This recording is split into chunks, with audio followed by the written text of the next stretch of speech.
Hey, how you doing, guys? I didn't bring any of my gear to work this week, so unfortunately, this video that I want to make, I got to make it like this. I'm just getting over the flu. It wasn't COVID. I thought it was definitely COVID because it was really on the chest, but yeah, it wasn't. That would be number 5, COVID number 5. So I guess I'm glad. We're on a mission from God. I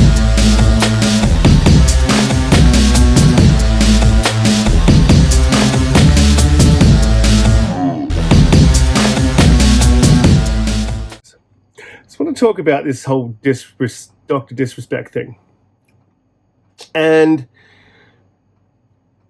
let me be really fucking clear at the outset. I am not defending this in any way, shape, or form. My job, which I won't say what I do, but it has a huge component, which is investigating things like this. It's not the entirety of my job, but there is, or has been by function, this component that's been a little bit difficult to deal with on a personal level.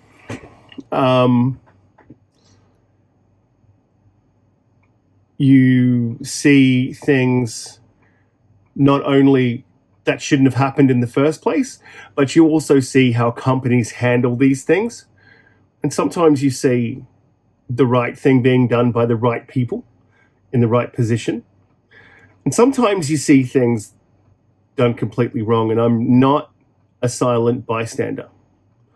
So that has probably caused me a little bit of trouble, but I'm just unfortunate that I have an overdeveloped sense of justice.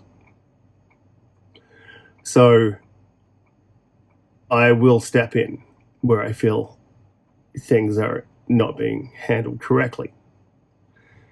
So, Dr. Disrespect, what he's done, I think you could say, is egregious, wrong.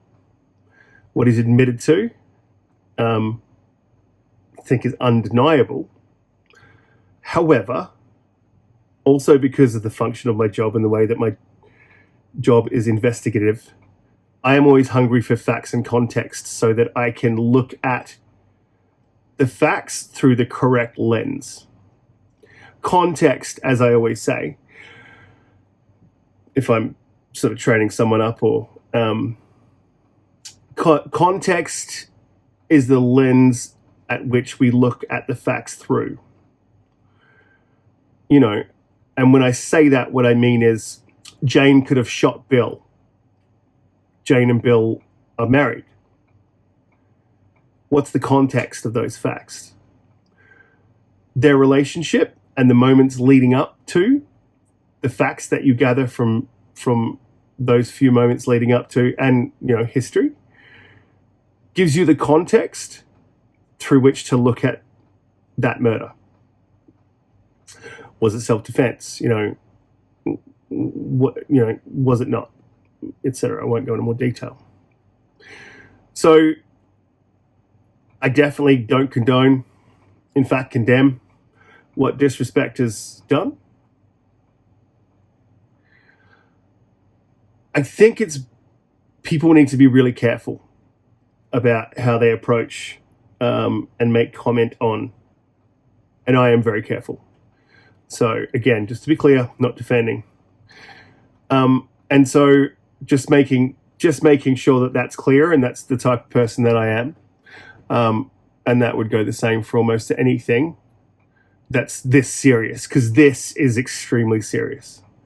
And I think the thing to remember is that there's a victim, and that should be the focus. That's always my focus, is the victim. And what I do with my investigation is always guided by the victim. Not directly, but indirectly. And by that I mean, I would speak with the victim, understand their needs, understand their wants, understand their personality traits, understand the things that they can and can't handle at that time, and try to steer the outcome. I will recommend the outcome to the businesses to be of a certain type. It's tough to talk about what I do without giving away what it is that I do. So what I would say to this is, with the disrespect thing, it seems very much like, to the outside observer, that Twitch has protected Dr. Disrespect.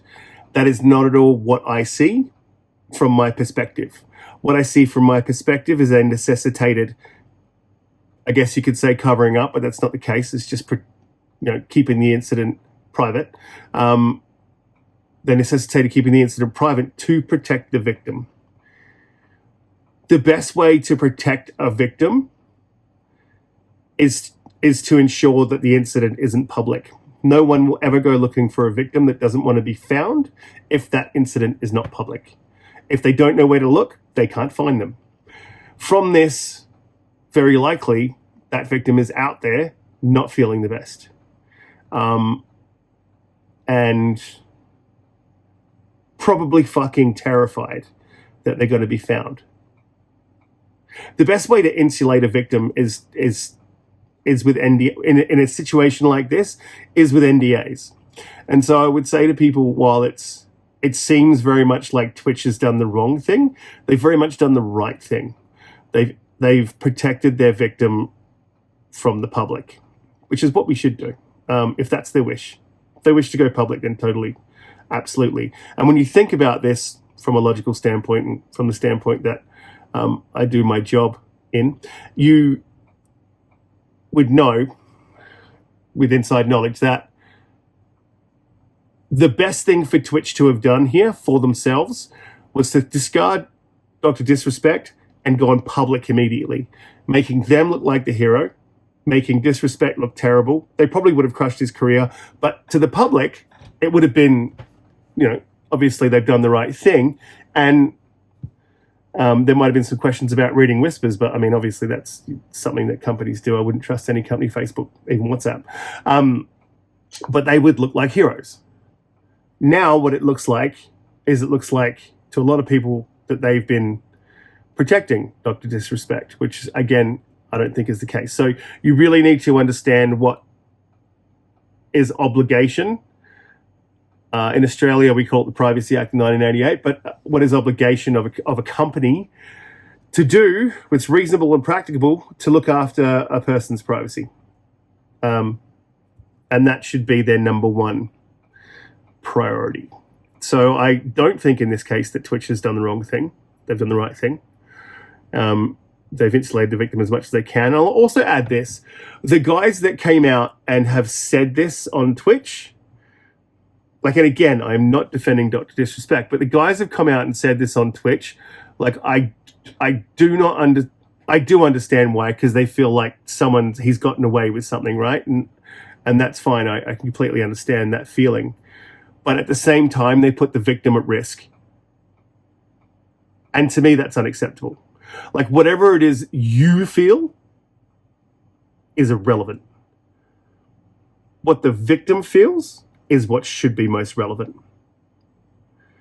And this is where these guys who've come out and so for a quick blast of feeling good about themselves, and a quick, maybe some notoriety, so do you think this is going to damage, it might damage Disrespect for a little bit, but marginally. Like he said in his tweet, he'll be back. He's not going to get cancelled. He's got supporters that will support him no matter what. So, all this is really done, slightly damage Dr. Disrespect's reputation, and there'll be a lot of people who will probably turn away. He'll lose some followers, not enough to really affect him. And now the victim is at risk. So, to those Twitch workers, there was a reason why you're under NDA. And what you did was wrong. And that's my take.